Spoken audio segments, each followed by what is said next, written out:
Tá. Você falou que o outro problema seria, o mais procurado na associação é a questão dos imóveis que foram financiados e ficou aquele saldo devedor, né? O saldo Isso, saldo residual. residual. Perfeito. Isso é um modo, um tipo de financiamento antigo, né? Hoje em dia não tem muito esse saldo residual. Eu É, lembro que essa é de uma época, quem fez o financiamento antes de 97, é isso? perfeito. Na verdade, a lei do Sistema Financeiro da Habitação é a mesma desde 1964. É a Lei 4.380, que criou o extinto BNH, Banco Nacional da Habitação, e ela é a base do sistema financeiro habitacional. Então, os financiamentos daquela época e hoje são os mesmos. O que alterou nesse período? A forma de correção das prestações e reajustes do saldo devedor. Esses contratos mais antigos, de 90, 89, 88, até um pouco antes, eles tinham no reajuste da sua prestação o plano de equivalência salarial, ou seja, pega o sindicato dos técnicos de telecomunicação. O percentual de dissídio da categoria era o reajuste aplicado na prestação, que normalmente é anual. E o saldo devedor era corrigido mensalmente pela poupança. Então fazia uma bola de neve. Enquanto a prestação aumentava uma vez por ano, o saldo 12. E está refletindo agora. Então o consumidor pagou lá 10, 15, 20, 30 anos de prestação e agora ele deve 2, 3 vezes o valor do imóvel. Os contratos novos, eles já mudaram esse sentido. A correção hoje é igual na prestação e no saldo devedor, que é a equiparação. Qual é a intenção disso? Que não exista saldo residual no final dos contratos novos. Só que o banco não faz negócio para perder, a gente sabe disso. Então o banco ajeitou uma nova fórmula de corrigir e reajustar o saldo devedor embutindo juros. Então esse saldo residual que tu pagava lá no final, ele está embutido no teu prazo das tuas prestações. Mesmo que ela decresça, ela ainda está acima do que deveria ser se fosse aplicado só o juro simples e não esses abusos que os bancos adotavam e seguem adotando até hoje. Para a gente tentar resolver, para a gente resolver essa situação, tentar não, vamos resolver. É preciso mudar a legislação? É importante, tá? Como eu te disse, nossa legislação desde 1964, na verdade, são quase 50 anos de legislação, a mesma lei. Infelizmente, as legislações que vieram após essa lei, a grande maioria beneficia os bancos, né? Por exemplo, os contratos novos. Os contratos novos hoje, eles vêm amarrados com uma lei de 97, que é da alienação fiduciária. Olha que injustiça. O Fabrício vai lá e financia o imóvel dele. 20 anos de financiamento. Pagou 15 anos religiosamente em dia. Por qualquer motivo, da natureza, atrasou 3 prestações. Essa lei 9.514 da alienação fiduciária permite o banco executar o Fabrício, aquele consumidor que pagou 15 anos em dia, sem processo. Sem processo. Retoma a propriedade do imóvel para o banco, vende para um terceiro, que te tira do imóvel e não devolve nada que tu pagou. Então, as legislações que foram saindo, a maioria beneficia bancos. Então, tem que recorrer a um advogado especializado ou uma associação, porque esses órgãos que trabalham nesse mercado, eles estão sempre estudando novas formas, dispositivos legais, constitucionais, para anular esse tipo de coisa que vem cada vez surgindo, mas não para beneficiar o consumidor, e sim a parte mais forte que são os bancos. Os contratos de financiamento das entidades bancárias são os mesmos? As taxas de juros? Como é que você diferencia isso no mercado? Os contratos habitacionais, eles são muito parecidos. O que difere hoje optar por um banco A, B ou C? A gente sempre aconselha a taxa de juros, né? Todo contrato tem um seguro obrigatório, na verdade são 2 seguros, tá? Que é o MIP, morte e invalidez permanente, e o DFI, danos físicos ao imóvel. Todo contrato vai ter isso. Se o dono do contrato morrer, Ou adquirir uma invalidez de forma permanente, quita o percentual dele. Às vezes é um casal, é 50 de cada um. Às vezes é só um titular, que compôs a renda, quita o percentual referente a ele do imóvel. Mas o que difere os contratos, voltando à tua pergunta, é isso, é a taxa de juros. O governo há pouco tempo mandou reduzir as taxas de juros da Caixa Federal e do Banco do Brasil, que são os bancos do governo.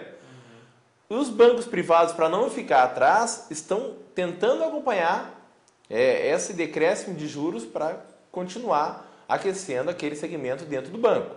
Então, o que eu digo, o que eu aconselho hoje ao consumidor? Vai financiar o imóvel? Procura um banco do governo, vê que taxa ele vai conseguir em cima daquele imóvel e procura o seu banco do relacionamento. Muitas vezes o comprador ele tem relacionamento com o banco privado. Então ele pode procurar aquele banco e ver em cima do relacionamento, do histórico que ele tem com o banco, qual a taxa que o banco consegue. Então ele tem que se deter na taxa de juros. A que der o menor valor de taxa é o que ele deve optar na hora de financiar.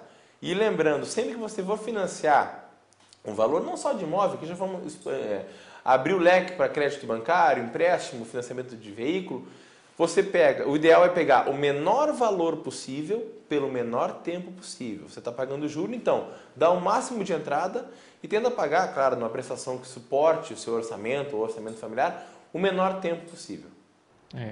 Eu tenho a sensação que esses contratos são tanto engessados que a própria, na sua resposta, você colocou a questão de juros, observar a taxa de juros, mas é possível o cliente do banco chegar e pedir para alterar alguma cláusula do contrato, ou se não levar na associação, discutir o contrato lá, opa, essa cláusula aqui, né, não está prejudicando o cliente aqui e tal, e é possível fazer essa conversa com o banco, ou realmente os contratos não têm essa flexibilidade? Esses contratos de financiamento, muitos juízes, desembargadores, vamos falar do judiciário em geral, no país, entendem ele como termos de adesão. Exatamente é o que você falou, ele está engessado.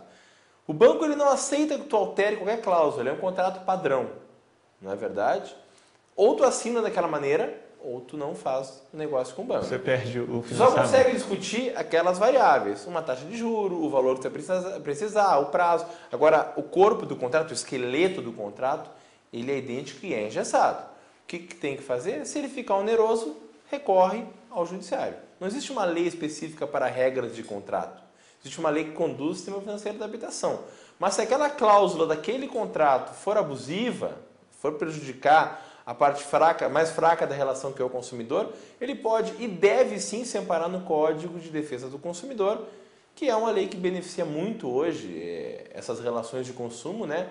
E normalmente faz com que essas cláusulas abusivas sejam corrigidas ou anuladas nos contratos. Hoje, além dessas duas questões que são os maiores problemas, tanto com a parte de construtora como a parte de bancos, né? Quais são os outros serviços que a associação, né, oferece? A gente se deteve muito aqui em falar naquela pessoa que já tem o imóvel, o de banco ou de construtora, às vezes os dois, às vezes o cara comprou da construtora e financiou no banco. Mas a gente também faz aquele serviço prévio. A pessoa está buscando o imóvel, região, renda, valor, a própria documentação, habite, certidões, tudo que envolver essa transação, desde a intenção de comprar até receber as chaves e depois, se houver algum problema, a gente dá esse suporte. A pessoa vai lá, leva o seu contra-cheque, quanto eu posso pagar de prestação? A gente orienta. Que faixa de imóvel eu posso procurar? A gente orienta. O contrato, muitas vezes tu compra um imóvel de terceiro, né? O contrato de compra e venda está bem feito, essa cláusula não vai me prejudicar? Porque esse contrato pode mexer. Contrato particular. Então a gente também faz essa análise e essa orientação prévia, tá? Não atende só aquela pessoa que já tem, mas a que está procurando, que vai ser um mutuário, né? Mutuário que adquire um contrato de mútuo, também tem todo o respaldo e assessoria lá na sede da associação. A associação fica onde? A associação fica na Avenida Amazonas, 2463, no bairro Santo Agostinho. Quem quiser entrar em contato, telefone. A gente tem várias formas de atender o consumidor. A gente pode atender lá na sede, de segunda a sexta-feira, das 8h30 da manhã às 5h30 da tarde, sem fechar ao meio-dia. Tem o nosso telefone também, que é o 3339-7500. E tem o site, que é www.portaldomutuario.com.br. Lá no site, ele vai achar um lugar, pergunte ao SAM, que é o Serviço de Atendimento ao Mutuário. Lá ele pode mandar as perguntas por e-mail, que ele também vai receber o suporte dessa maneira. Ok, Silvio. Então eu quero te agradecer. Acho que para quem passa pelo aperto, eu já fui mutuário, já comprei um imóvel, a construtora atrasou cerca de 2 anos para entregar o imóvel. E é uma dificuldade danada para falar com a construtora, a gente sabe muito bem os apertos que vêm, né, dessa área. Então vale a pena. É importante você sentir na pele isso, né? Tu é um caso vivo. E sempre é bom quando é uma associação, um colegiado de pessoas com o mesmo problema, isso fortalece muito a relação. A gente tem acesso direto a algumas construtoras e dependendo da situação a gente pode até às vezes administrativamente resolver. Às vezes não é um problema de atraso, às vezes é uma correção indevida ou um boleto que não foi para o consumidor na data certa. Então, até por ser uma associação, às vezes o nome ajuda muito nessa relação a facilitar o meio do caminho para o consumidor resolver de uma forma mais breve esse problema, não só de construtora, mas de banco, né? O maior problema é o contato com a própria construtora, que a gente acaba não consegue fazer esse contato, né? É necessário levar na justiça para que a construtora abra um espaço para você dialogar com ela. Perfeito. E eu acho que a gente deve encorajar as pessoas, sim, não só falando de contratos habitacionais, toda aquela pessoa que se sente lesada no seu direito, ela tem que acreditar no judiciário e tem que buscar o seu direito, fazer valer o seu direito. Pô, o consumidor vai lá, paga em dia, compra, planeja, organiza, planejamento familiar, aluga um imóvel, espera receber. Então você tem que brigar pelo seu direito. Mesmo que seja uma construtora, que seja uma multinacional, uma empresa muito grande, infringiu, ela tem que ser penalizada. E o Judiciário de Minas Gerais, como eu falei, ele é exemplo para o país. Outros estados da federação utilizam muitas decisões nossas aqui como exemplo. Então vamos aproveitar que a gente está dando exemplo para o Brasil e vamos reverter a nosso favor também essa situação desconfortável. Ok, Silvio. Muito obrigado. Nada. Bom, o programa de classe vai ficando por aqui. Se você quiser participar do nosso próximo programa, mande sua sugestão de pauta para o e-mail imprensa@sintelmg.org.br. Até o próximo programa. Apesar de você, amanhã há de ser outro dia. Eu pergunto a você onde vai se esconder.